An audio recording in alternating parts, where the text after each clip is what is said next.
In this video, I show you why Konstantin Kisin is full of political shit. I am sitting here with none other than Konstantin Kisin, and what we're here to talk about is Tucker Carlson. Not only did he do the enormous 2-hour interview with Vladimir Putin, but he's now followed up with these sort of what feel almost like promo videos from Moscow. A lot of our audience are skeptical and worried about this, and a lot of them think that he's onto something, and anyone who is criticizing him for it is somehow controlled opposition or has joined the establishment or whatever else. What's your view on Tucker's Moscow travels from his The shopping Russia carts trip? are amazing.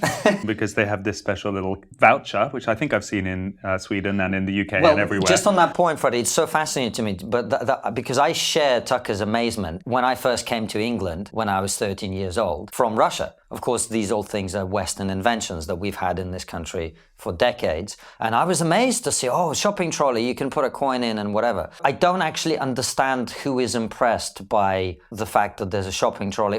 That is impressive not because of a funny trolley with a coin, but because Tucker Carlson in his short videos from Moscow shows that despite Western sanctions, shelves in a regular Russian grocery store are filled with goods. And it's impressive that despite these sanctions, Russians can still buy Western products. But these are all seem to be Western products: Mars, Twix, Snickers, Milky Way, Bounty, Gillette, Paul's Cough Drops, Mentos.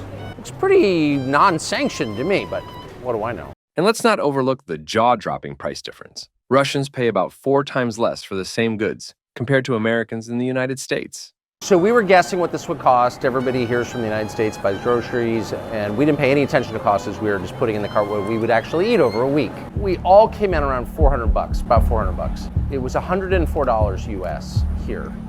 And that's when you start to realize that ideology maybe doesn't matter as much as you thought, corruption.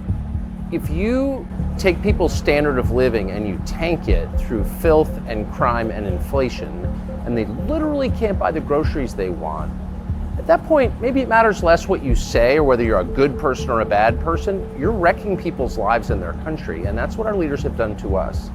And coming to a Russian grocery store, the heart of evil, and seeing what things cost and how people live, it will radicalize you against our leaders. That's how I feel anyway, radicalized.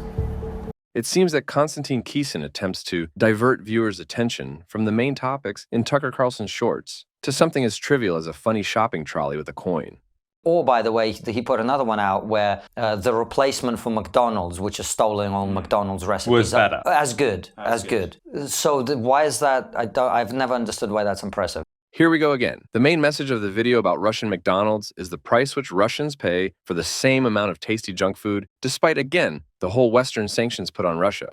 We got 2 cheeseburgers, large fries, large cola, Coke knockoff, and a piece of chocolate cake. So I'm not exactly current on the prices, but here's what it cost in Moscow. 647 rubles. That is exactly $7.05, I think. Isn't this impressive? By the way, what is the cost of 2 cheeseburgers, a large fries, a large cola, and a chocolate cake in your country? Leave your comments below. So look, I'm not saying one's better than the other. I'm just trying to let you know what life under sanctions, once Tony Blinken has written your country out of the civilized world, how do you live? Not bad.